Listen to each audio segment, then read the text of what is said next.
Hello friends, once again welcome back to own YouTube channel learning need. और आज जो है यहाँ पे प्रैक्टिस सेट की जगह मैंने थ्योरी क्लास रखी है active voice and passive voice की, क्योंकि कहीं ना कहीं कॉन्सेप्ट को समझना बहुत ज़रूरी है। बहुत ही छोटी सी क्लास रहेगी, लेकिन इस क्लास में आपका एक्टिव पैसिव वॉइस से रिलेटेड सारी कन्फ्यूज़न क्लियर हो जाएगी और सारा कॉन्सेप्ट आज आपको क्लियर हो जाएगा। तो इसके बाद कोई भी क्वेश्चन अगर मैं दिया करूँगी प्रैक्टिस में एक्टिव वॉइस या पैसिव वॉइस से, तो वो आपको ईजिली बन जाया करेगा। तो चलिए स्टार्ट करेंगे सेशन बिना टाइम वेस्ट किए। सबसे पहले तो देखिए कुछ चीज़ों को हम समझ लेते हैं। ये कुछ टेंस हैं जिनकी पैसिव वॉइस नहीं बनती, यानी एक्टिव से पैसिव नहीं बनती है। Present perfect continuous tense, past perfect continuous tense, future perfect continuous tense, यानी कि कुल मिला के परफेक्ट कॉन्टिन्यूस टेंस तीनों के इसका नहीं बनता, और फ्यूचर कॉन्टिन्यूस टेंस का नहीं बनता। ठीक है। और खासकर जो सेंटेंस होते हैं जिनमें इंट्रांजिटिव वर्ब होते हैं, यानी कि अकर्मक क्रियाएं होती हैं, उसके भी पैसिव वॉइस नहीं बनाए जाते। तो यानी कि आपके सामने जितने भी क्वेश्चंस आएंगे वो इन टेंस को बिलोंग नहीं करेंगे। तो ये तो पहले एक चीज़ क्लियर हो गई कि 5 चीज़ें हमने देख ली कि ये 5 चीज़ों का नहीं बनता है, ये क्लियर।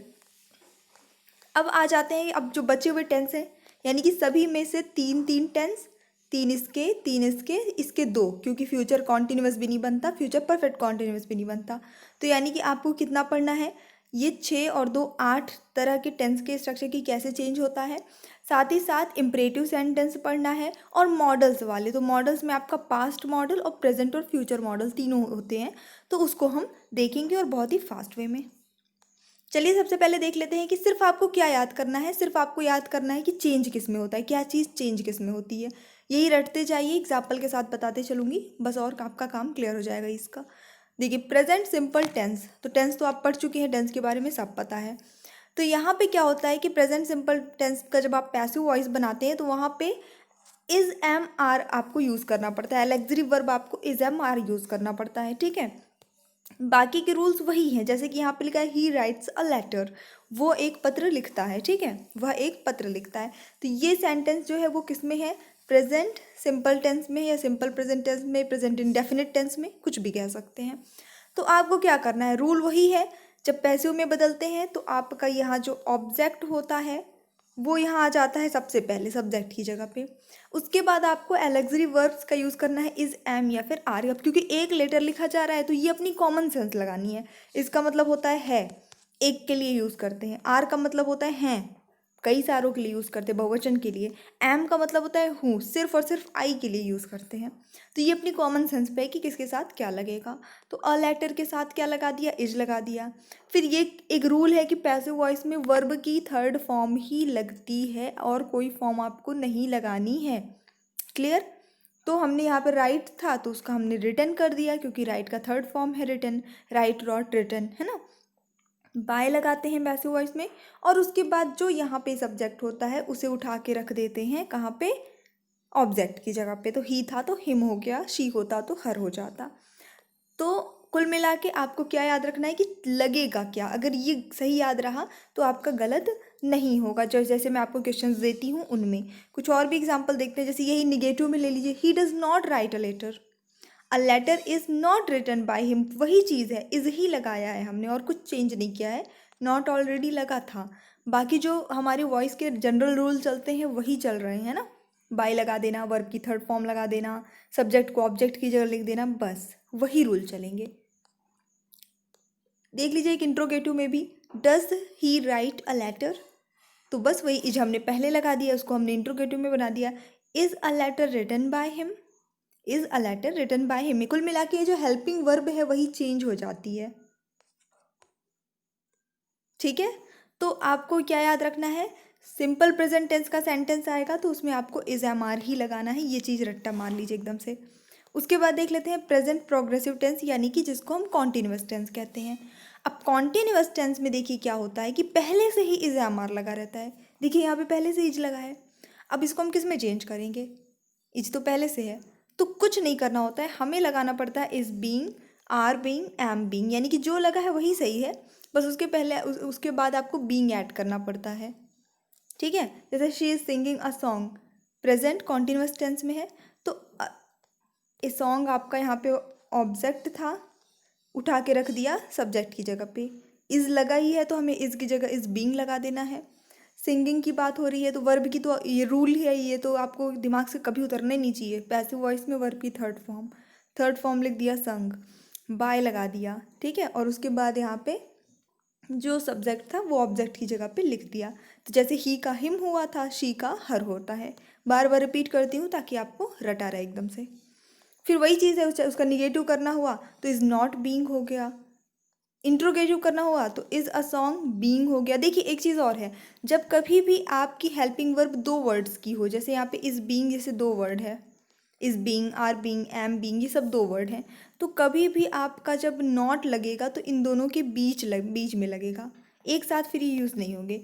इंट्रोगेटिव बनेगा तो इज़ के बाद जो आपका सब्जेक्ट है, या फिर यहाँ की जो यहाँ ऑब्जेक्ट होता है वही आप सब यहाँ सब्जेक्ट की जगह पे लिखते हैं, वो सब्जेक्ट है वो इज़ और बीइंग के बीच में ही आएगा। कभी भी जब दो वर्ड वाले आपके एलेक्सरी वर्ब होते हैं तो बीच में ही नॉट वगैरह लगता है। यहाँ पे देखिए आर का भी यूज़ हुआ है, are being, they are eating apples, apples are being eaten by them, that much. सारे वॉइस की रूल सेम, कुछ भी बदलाव आपको अपने मन से नहीं करना है, सिर्फ हेल्पिंग वर्ब। तो क्या हमने सीखा, सिंपल प्रेजेंट टेंस में रहेगा तो इज एम आर लगा देंगे, और अगर इज एम आर पहले से लगा है यानी कि कॉन्टिन्यूस टेंस है तो बीइंग ऐड कर देंगे। ठीक है, दो चीज़ हमने सीख ली। अब आते हैं प्रेजेंट परफेक्ट टेंस में, जिसमें कि क्या होता है, हैज़ या हैव कुछ लगा होता है ना, नॉर्मल वे में। तो जब आप उसे पैसिव वॉइस में चेंज करेंगे तो कुछ नहीं करना है, हैज़ या हैव जो भी लगा है उसके बाद बीन ऐड कर देना है, BEEN, बीन ऐड कर देना है। एग्जाम्पल देख लेंगे, क्लियर होगा। He has completed the work, he has completed the work, तो यहाँ पे द वर्क, यहाँ पे क्या था, ऑब्जेक्ट, तो उठा के रखा सब्जेक्ट की जगह पे। हैज़ लगा है तो हैज़ की जगह हमें क्या करना है, रूल के हिसाब से हैज़ बीन कर देना है। उसके बाद कंप्लीटेड लिखा है तो कंप्लीटेड तो यहाँ का ऑलरेडी ये थर्ड फॉर्म में है, क्योंकि आपका परफेक्ट टेंस में थर्ड फॉर्म ही यूज़ होता है। कंप्लीटेड लिख दिया यहाँ पे भी, फिर बाय लगा के यहाँ पे जो भी आपका सब्जेक्ट था उठा के रखा ऑब्जेक्ट की जगह पे, ही का हिम बनता है। बिल्कुल सेम वैसे। अब देखिए नॉट अगर लगाना है तो अभी मैंने आपको क्या बताया था ऊपर, कि अगर दो वर्ड वाले हेल्पिंग वर्ब हैं तो नॉट उनके बीच में लगता है। तो यहाँ पे देखिए has not been, he has not completed the work has not been completed by him. Has he completed the work, has the work been completed by him. Simple. तो अभी क्या रट लिया हम लोगों ने, सिंपल प्रेजेंट टेंस है तो इज एम आर लगाइए, पहले से इज एम आर लगा है तो उसके आगे बीइंग ऐड कर दीजिए, हैज़ हैव लगा है तो बीन ऐड कर दीजिए, BEEN वाला, ठीक है। अब आ जाते हैं पास्ट टेंस पे। अब पास्ट टेंस में क्या होता है कि एक तो होता है सिंपल पास्ट टेंस जिसमें कि डिड लगा होता है, या फिर अगर ऐसा देख लेते हैं आपका अफर्मेटिव सेंटेंस तो डिड भी नहीं लगा होता है, सिर्फ वर्ब की सेकंड फॉर्म होती है। तो आपको क्या करना है, जैसे सिंपल प्रेजेंट टेंस के लिए आप इज एम आर लगाते थे, वैसे सिंपल पास्ट टेंस के लिए वॉज वर लगा देना है अपनी कॉमन सेंस के हिसाब से। एक वचन के लिए वॉज एंड बहुवचन के लिए वर, ठीक है। ही बॉट अ कार उठा के रखा पहले अकार। अब एक कार की बात हो रही है तो हमने अपनी कॉमन सेंस के हिसाब से वॉज लगा दिया। फिर बॉट, यहाँ पे सेकंड फॉर्म है, बॉट इसका थर्ड फॉर्म भी बॉट ही होता है, ठीक है, बाय बॉट बॉट, तो यहाँ पे मतलब खरीदना इसका अर्थ होता है। तो यहाँ पे हमने बॉट लिखा, बाय लगाया, ही था तो ही, तो अब तो आपको रट चुका होगा कि ही बनेगा हिम, है ना, ऑब्जेक्ट की जगह पे जाके। अब अगर निगेटिव है, he did not buy a car, कुछ नहीं, a car was not bought by him, सब कुछ सेम है, देखिए बस वही was not bought by him. Did he buy a car, was the car bought by him, मतलब कि जहाँ पे भी डिड वगैरह ये सब कुछ लगा है कुछ नहीं, वहाँ पे आपको वॉज कर देना है, ठीक है। अब अगर पहले से वॉज वर लगा है यानी कि सेंटेंस आपका है पास्ट प्रोग्रेसिव या पास्ट कॉन्टिन्यूस टेंस में, पहले से वॉज लगा है, देखिए she was washing a shirt, पहले से वॉज लगाए, अब क्या लगाएंगे, बिल्कुल जैसे हम प्रेजेंट में करते थे, इज लगा रहता था तो इज बीइंग कर देते थे, यहाँ पे भी वही करना है, वॉज वर लगाए तो उसके आगे BEING बीइंग ऐड कर देना है, ठीक है। बाकी रूल सारे वही रहेंगे जो होते हैं वॉइस चेंज करने के। She was washing a shirt, तो अ शर्ट, फिर वॉज लगा है यहाँ पे तो वॉज के साथ बीइंग ऐड कर दीजिए। वॉशिंग की बात हो रही है, धुलने की बात हो रही है, वॉश का थर्ड फॉर्म होता है वॉश्ड, लगा दिया, बाय लगा दिया, और यहाँ पे जो भी हमारा सब्जेक्ट था उठा के रखा ऑब्जेक्ट की जगह पे, शी का हर। भाई ये नॉट अगर लगाना है तो आपको पता है कि नॉट कहाँ लगाना है, दोनों के वॉज और बीइंग के बीच में, क्योंकि दो वर्ड हैं तो उसके बीच में ही लगेगा।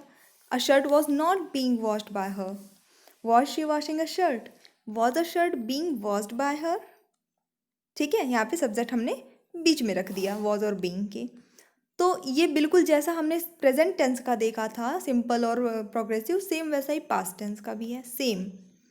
अब परफेक्ट की बात करते हैं तो परफेक्ट में तो और कुछ रूल नहीं चेंज होता है। जैसे हम हैज़ हैव रहता है तो क्या करते हैं, बीन लगा देते हैं। इसमें भी वही है, हैड रहेगा तो भी हम बीन ही लगाएंगे और कोई चेंज नहीं है। मतलब अब आपको ये रट लेना है कि अगर एक्टिव वॉइस में हैज़, हैव, हैड तीनों में से कुछ भी लगा है तो आपको उसके आगे बीन लगा देना है। ठीक है, चेंज करते वक्त यही हेल्पिंग वर्क में आपको बदलाव करना है। बाकी वॉइस के जो रूल्स हैं वही चलेंगे। They had von the game, तो द गेम आपका यहाँ पे ऑब्जेक्ट था, यहाँ आ गया सब्जेक्ट की जगह पे। हैड लगा है तो हैड बीन लगा दिया।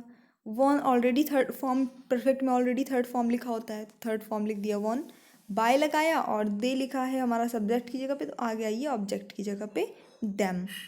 ही का हिम, शी का हर, दे का देम, आई का मी, वी का अस, ऐसे बनता है। इसकी भी एक लिस्ट मैं आपको प्रोवाइड करा दूंगी, तो एक दो बार पढ़ेंगे रट जाएगा वैसे भी। They had not won the game had not been won by them, बीच में ही लगेगा नॉट, आपको पता है हैड और बीन के। Had they won the game, had the game been won by them, that's it. यहाँ पे सब्जेक्ट बीच में आ गया हैड और बीन के, यानी कि रूल बिल्कुल वही जैसा प्रेजेंट टेंस का था। एक बार समझ लिया वही चीज़ आपको पास्ट में भी अप्लाई कर देना है, सब कुछ वही है सेम। अब आते हैं फ्यूचर टेंस में। तो फ्यूचर टेंस का क्या रहता है,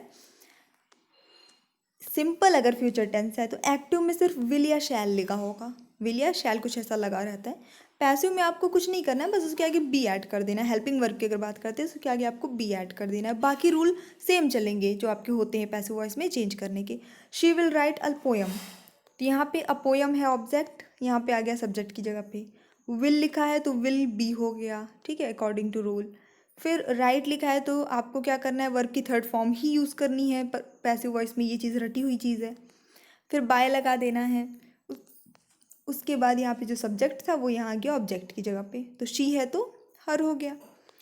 she will not write a letter, तो a poem will not be written by her, तो आपको पता ही है कि नॉट कहाँ लगेगा, विल बी के बीच में, क्योंकि दो वर्ड का एलेक्सरी वर्ब है। तो बिल्कुल वैसे ये चलेगा, will she write a poem, will a poem be written by her, subject को बीच में रख दिया विल बी के, दैट्स इट। अब आते हैं लास्ट फ्यूचर परफेक्ट टेंस में। All right, future perfect tense, तो यहाँ पे देखिए एलेक्सरी वर्ब जो यूज़ होता है वो विल हैव बीन यूज़ होता है, ठीक है, विल हैव बीन। तो यहाँ पे फ्यूचर परफेक्ट में विल हैव ऑलरेडी लगा रहता है तो आपको बीन लगा देना है। अब देखिए आप अगर उसको जितना अभी तक आपने सीखा कि जब अगर हैज़ हो, हैव हो, हैड हो तो उसके आगे आप बीन लगा देते हैं पैसों में, तो यहाँ पे भी वही चीज़ तो है, हैव ही तो है ना, हैव या हैज़ ही रहेगा, उसी के आगे आपको बीन लगाना है। सिर्फ फ़र्क इतना है कि वो विल हैव है, विल हैज़ रहेगा, विल हैव रहेगा, ठीक है। तो विल हैव के बाद आपको बीन लगा देना है, बस इतना फ़र्क है, बाकी सारे रूल सेम है। He will have received the letter will have लिखा है तो will have been, received third form already है, बाय ही का हो जाता है, बिल्कुल सही, हिम, ठीक है। वही रूल है सब में, जहाँ हैज़, हैव, हैड कुछ भी रहे बीन लगा दीजिए, जहाँ इज़, एम, आर या वॉज, वर हो वहाँ बींग लगा दीजिए। तो यहाँ पे हमने सारे टेंसेस को देख लिया कि कौन कौन से टेंस में क्या चेंजेस हमें करने होते हैं, और बहुत ही इजी था एक, अगर आप एक ने पढ़ लिया एक टेंस का तो बाकी आपको सारे बन जाते हैं। और रही बात इन टेंसेस की, तो इन टेंसेस का जो है पैसिव नहीं चेंज होता है, तो परेशान नहीं होना है। कभी भी आपके सामने एक्टिव से पैसिव चेंज करने के लिए आएगा तो इन टेंस से सेंटेंस नहीं दिया जाएगा, ठीक है, कभी भी एग्जाम में या कहीं पर भी, तो इसके लिए बेफिक्र रहना है आपको। अब बचता है आपका इम्परेटिव सेंटेंस और मॉडल्स, तो इसको मैं एक अलग वीडियो, क्योंकि वरना ये वीडियो बहुत लॉन्ग हो जाएगा, अभी आपको कुछ देर बाद या फिर कल जो है इसका थ्योरी प्रोवाइड करा दूंगी। वीडियो अच्छी लगी हो तो प्लीज़ लाइक करिए, शेयर करिए, अगर आप चैनल पर न्यू है तो प्लीज़ सब्सक्राइब करके जाइएगा। So thanks for watching, keep studying and bye bye.